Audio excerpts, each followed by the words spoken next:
Hello, everyone. Welcome to Modern Royalty Podcast. I am here with the incredible Lorenzo Trefethen. Oh, so happy to be here. It's so wonderful to be here. And we're actually on location. Yeah, happy to have you here. Thank you. We're at the winery here in Napa Valley. It's gorgeous. This Trefethen winery is magical. And you're going to learn a lot more about it. So stay tuned for this episode, everyone. We're going to have some fun. We're going to have some fun. Connecting cultures all over the world. Find the light in each boy and each girl.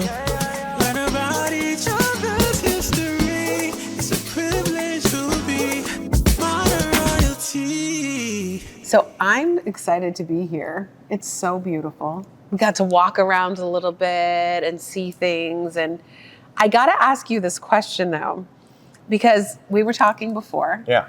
And then when we look at this bottle, it tells you like the different kinds of flavors, like peppery, spicy, like all these kind of yummy things, right? Mm-hmm.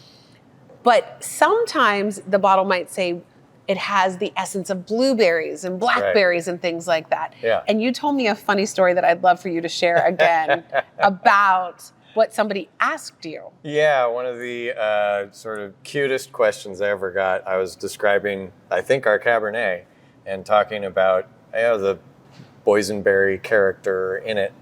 And any questions? And someone said, so at what point in the winemaking process do you add those boysenberries that you were talking about? Oh my goodness. And I was happy the way I handled it. Right. I guess it can make sense. It's like, how does that happen? It totally makes sense. And, if you don't know anything, and it makes sense even if you know a little bit of something, because you can make wine from berries. You can make wine from pineapple, and really, and pineapple wine tastes like pineapple, and blackberry wine tastes like blackberries, and that's kind of it.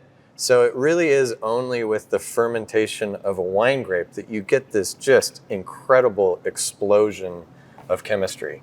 And there is nothing, this is a cool little factoid for your next trivia night. Okay. There's nothing on planet Earth as chemically complex as a glass of wine. Really? Yep. Naturally occurring or man-made, there's so many things happening in this glass. When I smell this wine and I can pick out that blackberry, that leather, that cigar box, that chocolate. I haven't run the chemical analysis, but if we did, I would wager that all of the chemistry, all that give those things their flavor, are present in this glass of wine. Wow. And this is one of the reasons why wine is still a craft. Is no one has really been able to industrialize it. It's like a chemistry project. Well, it's still the most complex piece of chemical equipment that we have is right there, the nose. Wow. And we don't, in terms of the animal kingdom, we don't actually have very good noses. Right.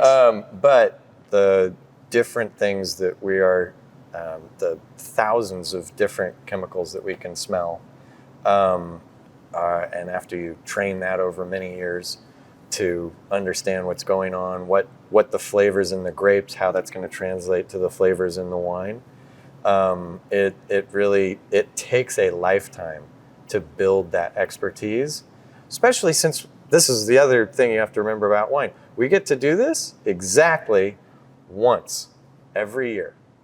You get to do what once every Make wine. And that's why the vintage is part of wine, right? So is we're really capturing not only a place but a specific point in time. If I'm and the distinction that I'm making is if you're a brewer, you're making beer, right? It's just batch after batch after batch after batch. You every 30 days you got a new beer. But you only get that one wine every year. You got one chance to get the pick right and bring those grapes through the process into wine. Really? So you're spending all the rest of that time growing the grapes, getting them to the right place, like nurturing the grapes, nurturing them to the right place to then make wine. Yeah.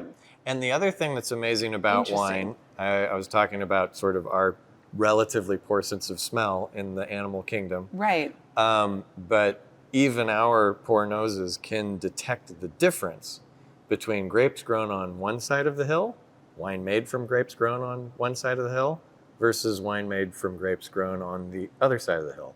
And those grapes can be genetically identical, but they're going to express themselves differently in a different environment. Based on the sun, the soil.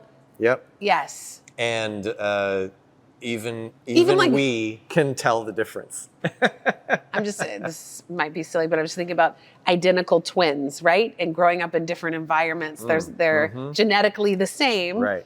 but the different experiences in life, right? Yeah. Have them. So that's why you can say, oh, Cabernet, I like Cabernet. But then you start going, oh, wait, Napa Cabernet, as opposed to Cabernet from France. It's very different. Right. And then once you get into Napa, you go, oh, Oak Knoll District Cabernet, very different from St. Helena Cabernet. Right. And so they're sisters, but they're related. They're related, but it's a different experience. Yeah, definitely. I love that. When looking at a menu, when I go to a restaurant, and I'm always like, oh, where's this from? And now I've started to question where things are from because they taste different. Yeah. Yeah. Well, and then there's all the differences that you get in location. And then there are all the differences that come from the decisions that the winemaker and the farmers are making. Right. Like the barrel. Right. Yeah. I mean, that's one winemaking technique. And we were talking a little bit about that. And you can get different characters out of different barrels. Here at Trefethen, we don't actually want you to taste our winemaking. We want you to taste the place that these grapes are coming from. So we do a lot. We use oak barrels in our winemaking, but really as a way to soften the wine. And you told me there's sugar. Use oak barrels because there's sugar? So we got all these barrels. They're all made out of oak. Why? Right. There are lots of other trees. Right. Why not birch? Yeah, right. And one of the reasons is there's a relatively high sugar content in oak. And when you make an oak barrel, you char those sugars, and it's sort of the act of like making creme brulee. So when you put when you char that sugar, that's where you get those flavors like butterscotch and caramel. And when you detect that in the wine, that's not the grapes talking, that's the barrel talking. So that's been added with the use of a barrel. So some vineyards use the barrel to really create flavors. Some vineyards, like your family, really wants to have the grape. You experience the essence. Yeah, exactly. We want the flavor really. The barrels are inevitably add a little bit, but we really are looking for a textural change in the barrel. So the barrels also open to the air, so there's oxygen exchange, and the wine in that container, in that barrel, softens over time. Do people bring in chemists to do this work, or is it just you feel it, you taste it? Like, I'm just wondering. Yeah, I have a friend who was working at, he was a genetic engineer, and then went to work in wine, and he went to work for a big company, and they had a very complex piece of chemical equipment that he was the only one who knew how to use it. And it was, really picking out the individual components that were present in the grape samples that they were looking at. Interestingly, the wine that company made, and he'd be the first to say, was like fairly generic, not distinctive, not anything we would consider to be great, and maybe some that wasn't even considered that good. So they had more or less a chemical formula that they were building to. But this is, again, why I come back to, this is why wine is still a craft. Is no one has cracked, maybe with the age of AI, we'll get someone will industrialize wine successfully. But at this point in time, no one's been able to really crack the code of a great bottle of wine from a chemical formula standpoint. And so the chemical analysis that we do here at Trefethen, it's somewhat lightweight, And really what we use it for is to guide our attention. What grapes are we going to go taste next when we're about to harvest them? What barrels are we going to go taste next?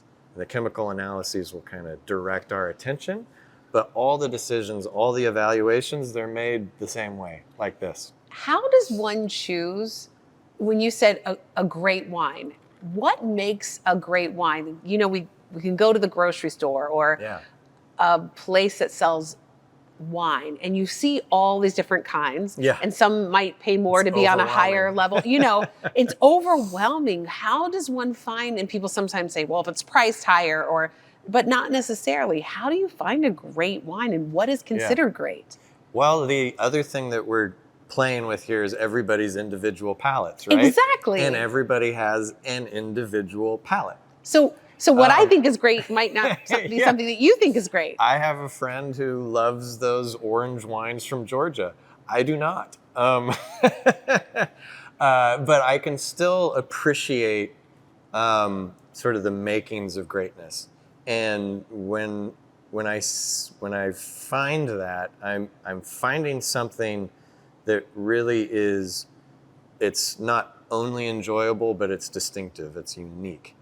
There's something happening in this glass that I haven't tasted before. And there's some other, you can read the critic scores and they'll, try and give you a sense of it, but you have to realize they have their own individual palates too, which might not match yours. So it really is, as you get into wine, you start to find your favorites. You start to find it's really, I think this is why the name on the label means so much. You start to find that producer, that winemaker, who has a similar sensibility as you do.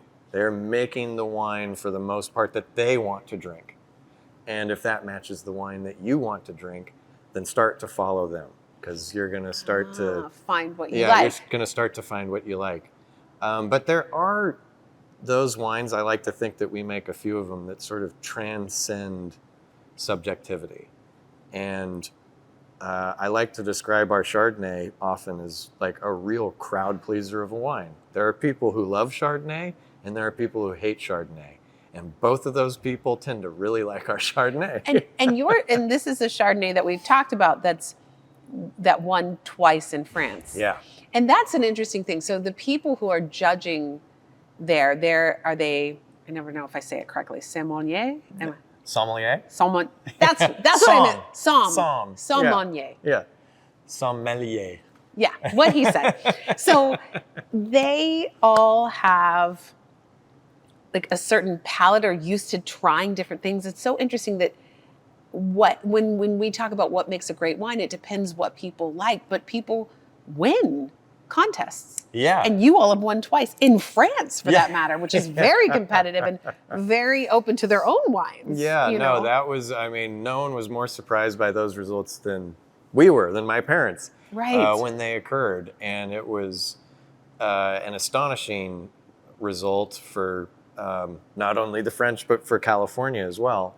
Because up to that point, really, if you knew anything about great wine, right, you knew it came from one of three places: Burgundy, Bordeaux, and the Rhine. That was it.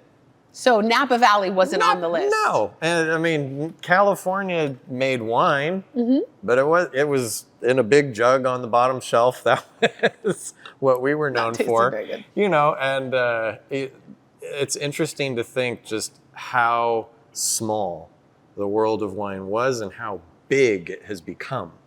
Back then it was really, the French, especially, in particular, Burgundy and Bordeaux. The rest of France, Champagne's always been there, but the rest of France was sort of vin ordinaire. It was just table wine. And now you've got so many other places in France and all across Europe where you can make great wine, much less the rest of the world. And California and Napa Valley, we kick the door open for everybody else. It's wonderful. And then I know that there are all different kinds of ways with wine that people distribute wine, and I know there are wine clubs. And can you tell us a little bit about the wine club here? Because I know people are part of all different wine clubs, and Yeah. how does yours work?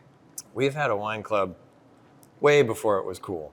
It was, Before it was the thing. yeah, before it was the thing. Right. It was really just, so the wine, the whole like business of wine is very complicated. I like to say prohibition was never repealed. It was just pushed back to the States. Here, you manage this. So we Right. distribute in 50 different countries before we ever get out of this country.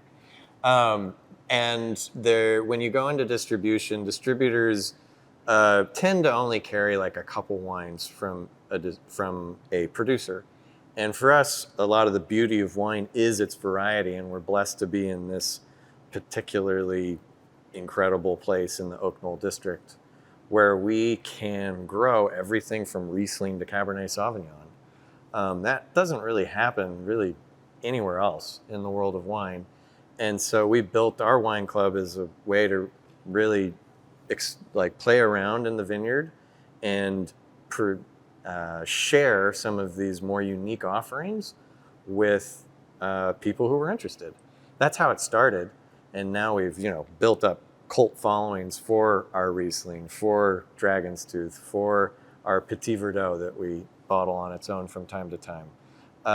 And the wine club's sort of the best way to get access to those wines.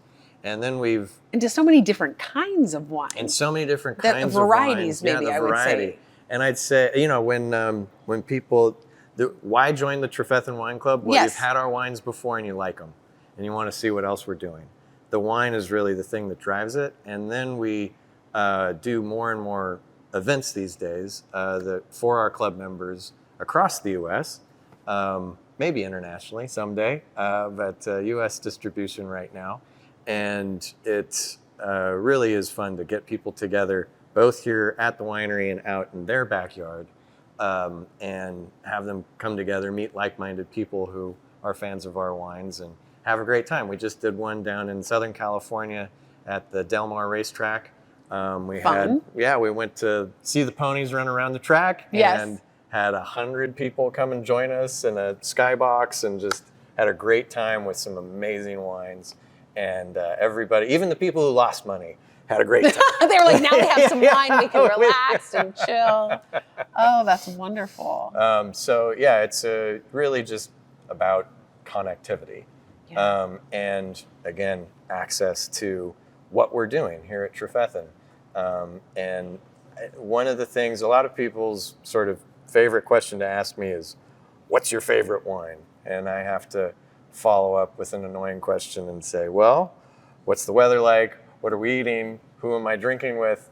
Sort of set the context, because the thing that I'm most proud of is when you taste through our wines and you taste that extraordinary diversity that we're able to grow here in our estate vineyards, every single one is meant, it has our name on it, and that means everything to my family. It makes it very important. And we are not going to release a wine unless it meets our quality standards, and that means it's ready to go take on the world. Right. And so it's interesting. You don't see that everywhere. You go somewhere and they've got a great Cabernet, and that's what they do. Yes. And the other wines are Yeah.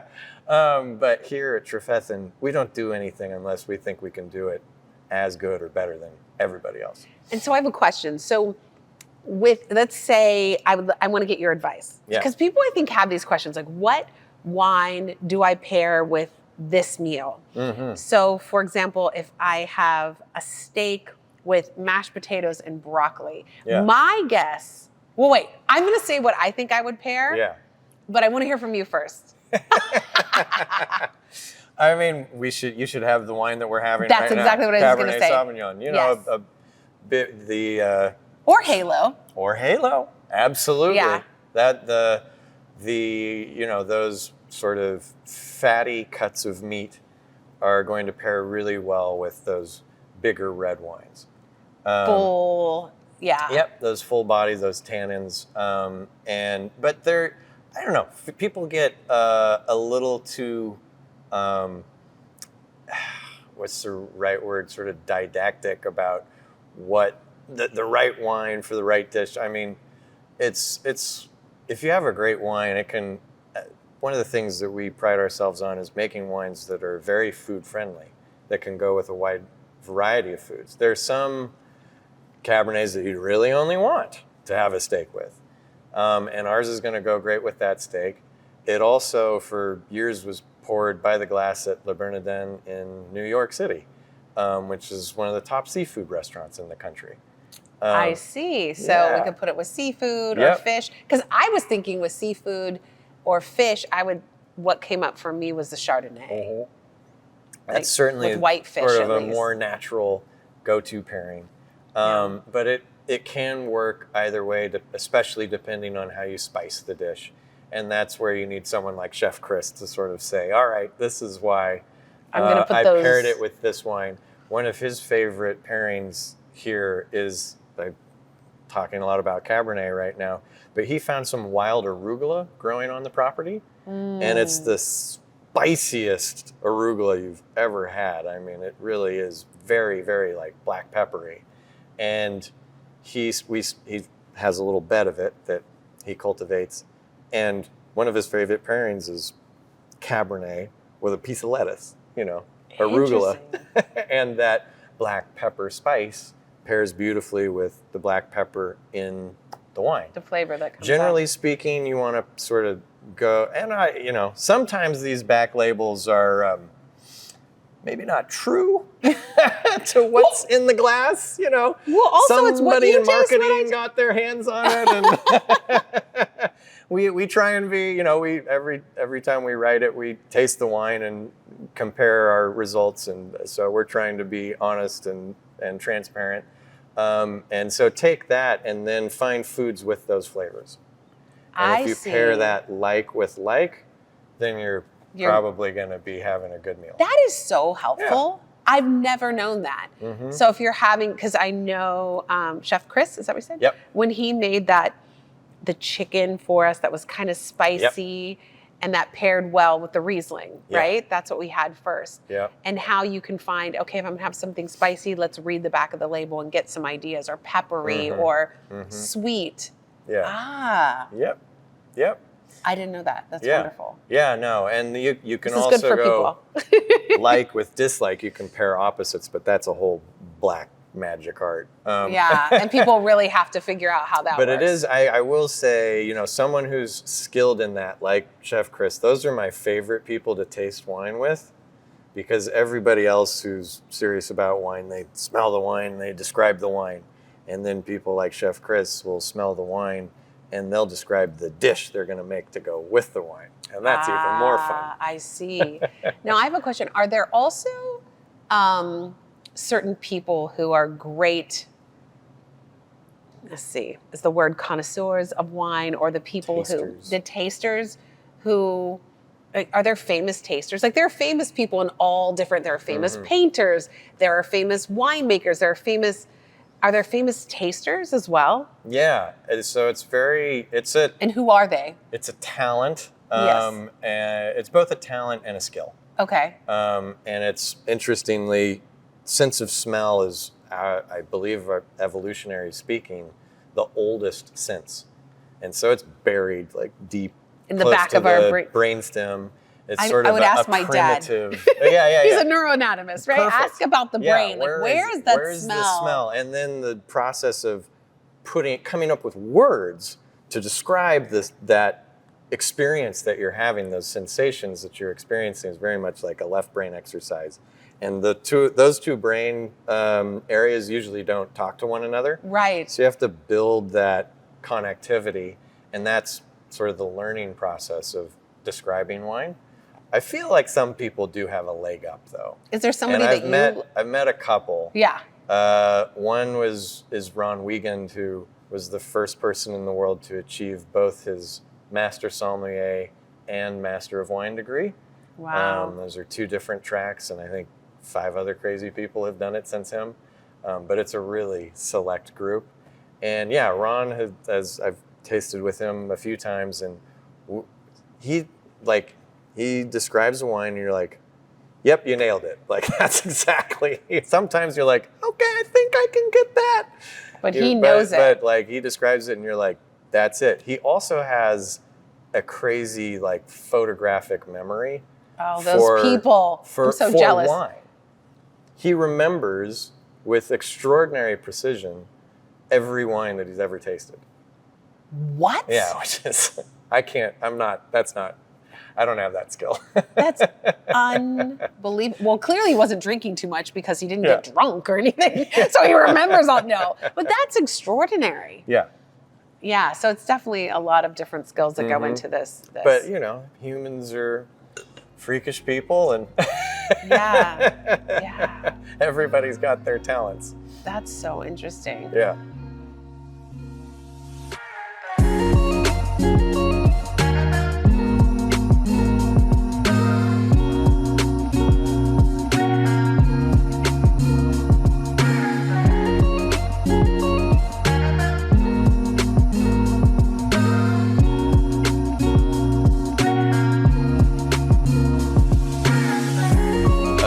So the Cowgirl and the Pilot which is this one. Is the middle red.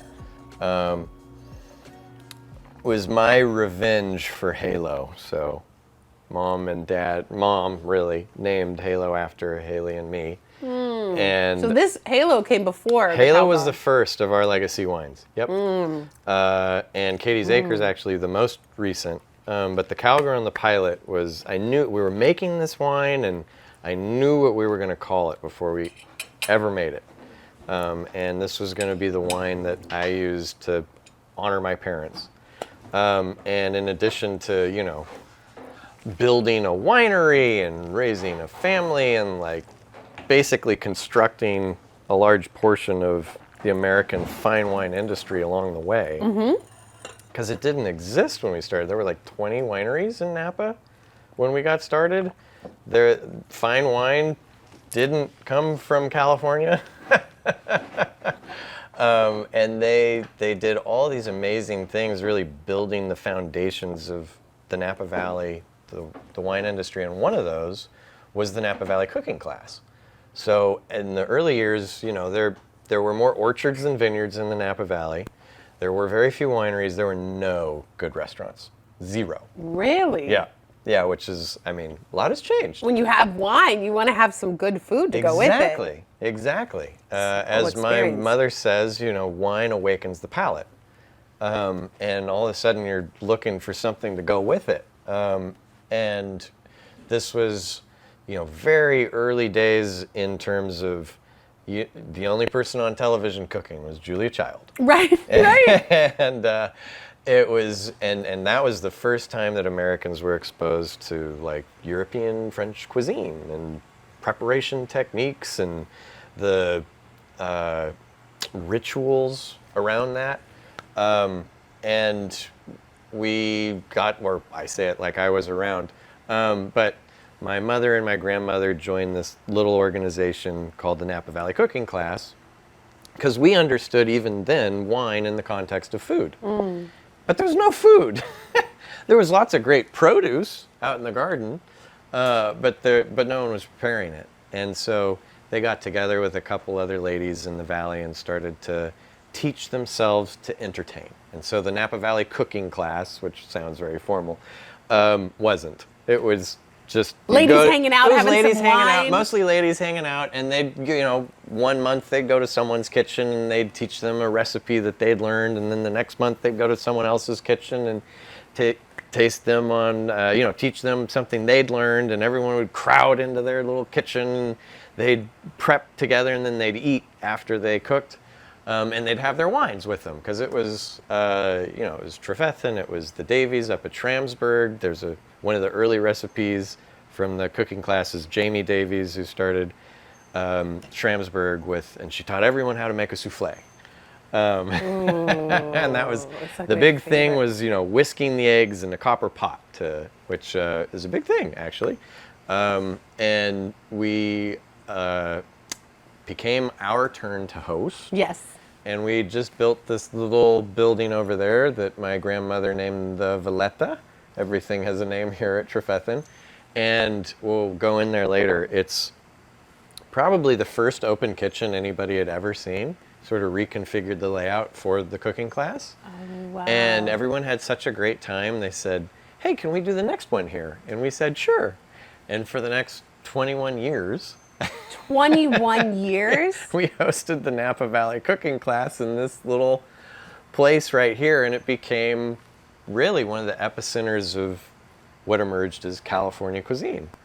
I love And we that. had all these chefs who came through, because back in the day, Mom would go out to sell the wine. Mom and everybody else in Napa would go out to sell the wine, and they wouldn't meet with the sommelier, because that wasn't a job yet. They'd meet with the palate at the restaurant, who was the chef. Right. And so they'd sell the wine to the chef. The chef would decide not only the food, but the wine that went on the menu, for the most part. And there were a few exceptions. And they would then, of course, invite them to Napa to come taste the wine where it was made and see what it was all about.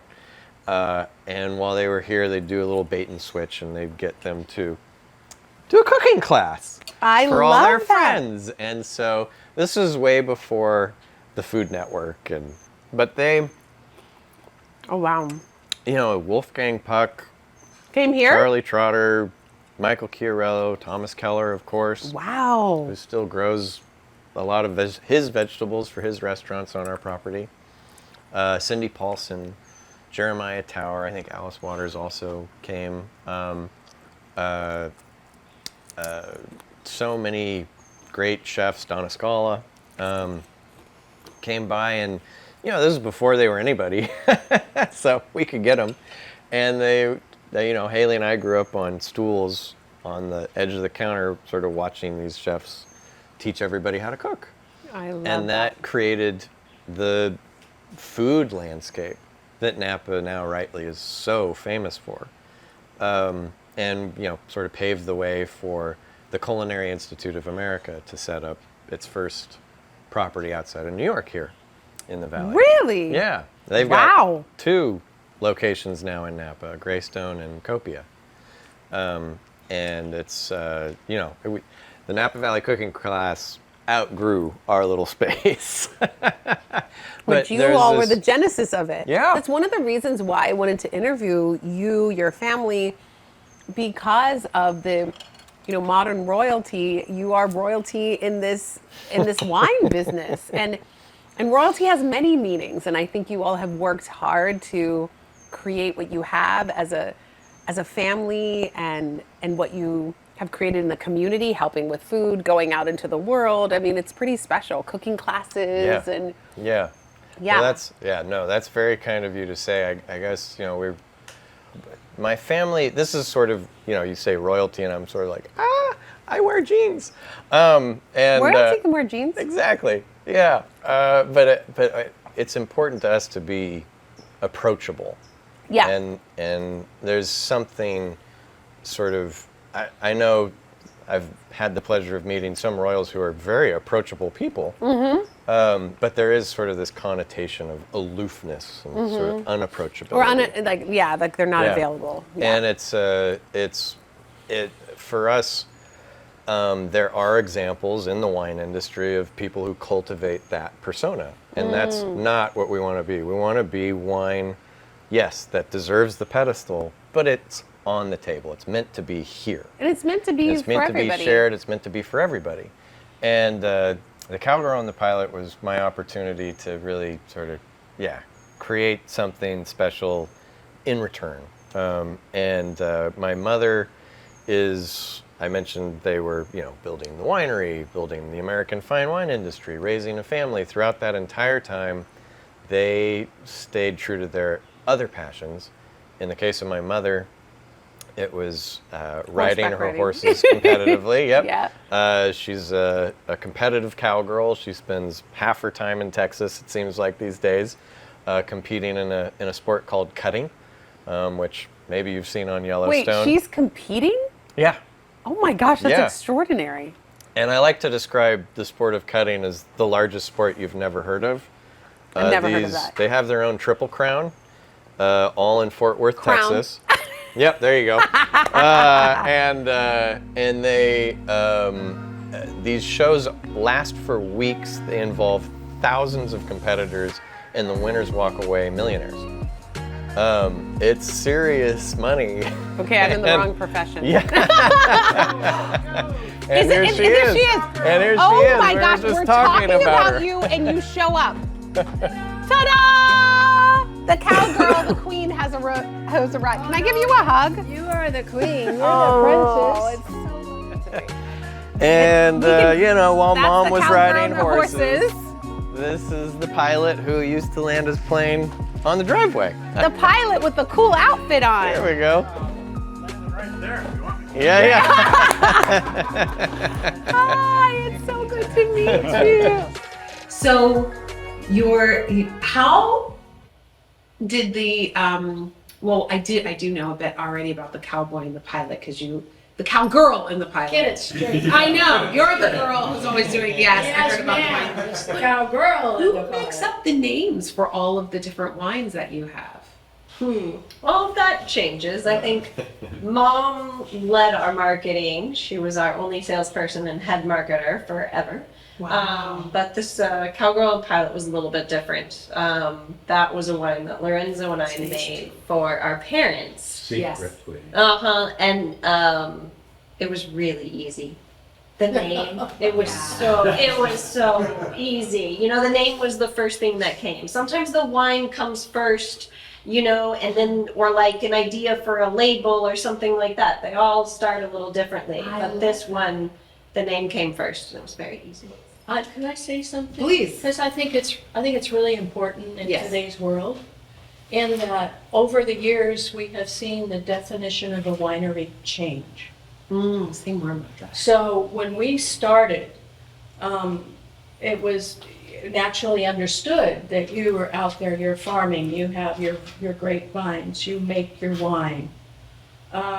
In today's world, you don't have to own a grapevine.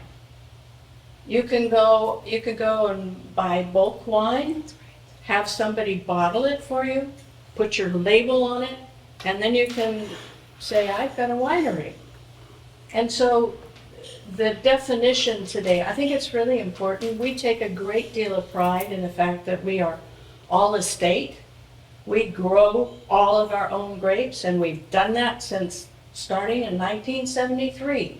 And we continue to do that, and it's big time. That it is big. It's a huge operation. Yeah, well, it's not so much it's big, it's just that it's so real. If you want to know who made your wine, you can come here and we can tell you we planted the vine, we nurtured it, we harvested the grapes, we crushed the berries, and we put the cork in the bottle. There aren't a lot of people that can tell you that. How do you keep the flavors consistent when grapes change and weather changes, and how do you do that? Part of that, they're all coming from the same ground year after year. So It's even- the same vineyard. I mean, there aren't that many people that can tell you that, but and we know that ground. It's like we've been farming it for over 50 years, so we know what happened 20 years ago when we had this rain. We know what happened when we had too much sunshine, and we know how to prepare for that. But Haley's the viticulturalist. Being able to talk to people and talk about farming. Farming is cool. And I think we all forget about that. You're not thinking about that when you're, even with tomatoes or when you're having a glass of wine, you're not thinking about everything that goes into it. And so one of my favorite events that we only do it once a year because it's all encompassing, but we bring people out and talk to them about the different cultural practices that we do in the vineyard every year. So, starting in January with pruning, you're not just hedging, you're looking and making these decisions that determine how much fruit you're going to have that year, the spacing of it, to make sure that everything's nicely spaced out and you're not getting these big clumps and things like that. There's so much that goes into each one of these practices that our team does by hand throughout the entire season. And it's so cool to just realize how many times every cluster is touched, every vine is touched throughout the season. And then, not only are we crushing it, but we're tasting these wines every day during fermentation, it really is nurturing. You're really nurturing from the Yeah. whole part of the, And Haley just reminds me of when she's talking about some of our wonderful employees. We've had some of these guys for over 30 years. That's what I've And heard. I mean, they're so terrific. They're really, really wonderful people. I love that. Amazing how much they care for this place. And that's something that's really special. Like, we care about this place, but so does our team. And that's really special. I saw that this morning when I was out seeing everyone around, just outside, taking care of the grapes, doing whatever they're doing. I don't even know what all they were doing. And I don't know when the grapes are ready. And Oh, we're counting down the days. They just finished changing color. We call that veraison. veraison. So once they start to change color, So basically, rather than the vine putting its energy into like growing leaves, at that point, it changes and starts thinking about ripening fruit. And so then it starts putting sugars kind of into the grapes, and that's when you're getting flavor development and sugar ripening and things like that. And so that's the countdown. So one of the first things that we'll do is actually Pinot Noir for Rosé, and that'll be right around the corner. And then we'll roll into like Chardonnay and Riesling and Pinot Noir. what's the oldest wine you have here? 1973 Chardonnay and Pinot. And you have them still. A few bottles in the library. No, these two have been pretty incredible at very early on starting a library. And so Lorenzo and I have had the opportunity to taste every single one of the wines we've made. So all of the Chardonnays lined up in front of you. You want to know how we make it consistent? It is this property. Yeah. Those, even though, you know, we've had a handful of winemakers in our history, you know, we've done things a little differently. It comes from this property, and when you taste them all side by side, you can tell. They're related. They're all sisters. I love that. It's just amazing. And I mean, they truly, truly are all sisters. Mm-hmm. When I'm thinking about Trefethen, I'm thinking about how you all are so true to the flavor that gets grown out in nature. Yeah. And I love that about, we got to talk to your family and learn about all the work that it takes to nurture these grapes, to grow grapes. It's a lot of work. And how many people you have working here. Right. It's from every different facet. I know when wine comes to our table, we're like, okay, we have wine. We have no idea the selection process, the work, especially wine from here. Yeah. The specificity that you all have taken to make sure that we have the best wine ever in front of us. Yeah.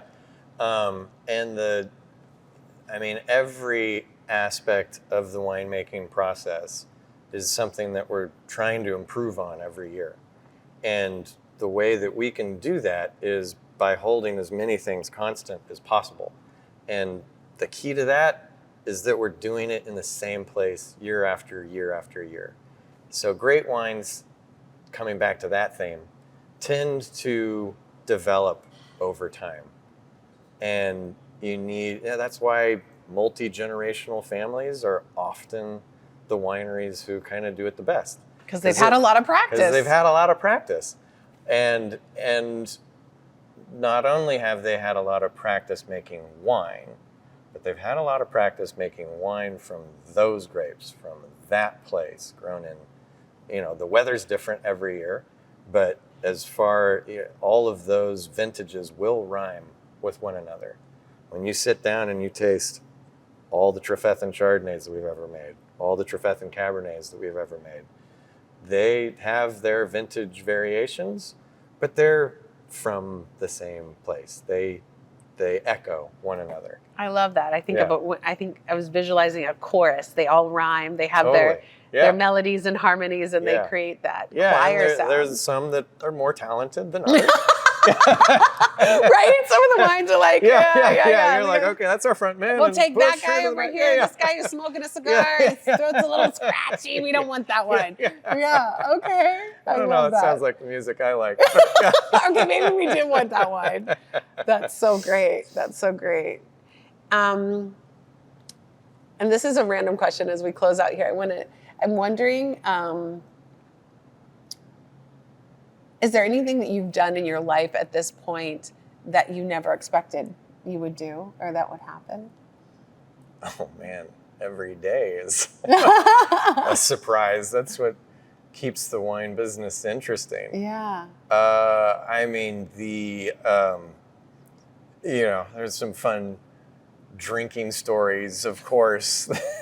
Yeah, some questionable situations that I've gotten myself into because of the business that I'm in, that are fun. I mean, let's see. I was in early in my career, and I was opening up China. China was sort of just becoming a market, and I went with our distributor to Chengdu, where they have the pandas, and there across China, the instead of cheers they say gambei, which I believe translates to dry cup, and most places it's mostly like, okay, gambei, cheers, have a sip, yeah. In Chengdu they say gambei, and then they stare at you until you empty your glass. Oh my and goodness. I was like the guest of honor, and I was there with our importer, and we were talking to like 40 sub-distributors, and they all wanted the gambei with me, and so I had like a little bit of wine My gosh. very quickly, and I remember leaving that dinner and not feeling drunk and just being like, I am a golden god. I don't know what my liver is capable of. This shouldn't be happening, but I feel amazing. And I got in the cab. I gave the cabbie my like hotel address. I sat down. I went, oh no. My friend Nicole and her just hit husband me. told me that that's the same thing when they were in China. I'm now remembering this. It's like you drink, especially when you're doing business. When you're doing business, it's you drink, like they it's want you. Yeah, I was in. This happens sometimes in Asia. There. happened to her husband too. Yeah, I was in remember. Korea, and I was assigned a drinking partner. I learned about this after the fact, but I was sitting there, and like there was a guy who's across the table from me, and I'd take a sip, and he'd take a sip, and like I didn't even notice it for a while, and finally I noticed like this guy was just doing whatever he you was do. like mirroring me, and I was like, what's, and as I'm kind of like, all right, well I'm I'm gonna win. I'm gonna win, and and so I did, and then the next guy came and sat down across from me. Oh no! They had the next mirroring partner. Yeah, so They it tap was, out. business is a little different sometimes That's in the wine so industry. interesting.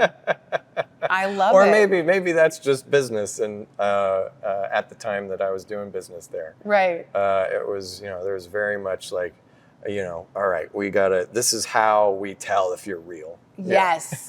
Yes. I love that. If you're gonna fail. respect. Yeah. I would fail brutally. I Yeah. would fail brutally. There's no way I could do that's- that. Yeah. I'd send somebody in to be my tap in. I wouldn't be able to do that. But most of the time, I'm not doing that, thankfully. Yeah, Most of the no. time, I'm, enjoying it with a nice meal Yeah. and friends and family. That's really why I do what I do, is I get to go out into the world and bring people a wholesome product with my family name on it that is going to take that evening and take it from here to here. And then love I that. just sort of step back and let the magic happen. I love that. Yeah. So everybody check out Trefethen Wine. Take a bottle to friends. Join the wine club. Yes. Yeah, it's such We'd love to see you out here at the estate. come to Napa. Maybe we'll have to do something for modern royalty fans. Ooh, uh-oh. We might have to have a modern royalty party up here. That Yeah. would be extraordinary. That'd be fun. Yeah, yeah. Well, thank you so much. Hey, Sarah. Thank you. Cheers. Or what do we say in Gambei? Gambé? Well, oh dear. There we go.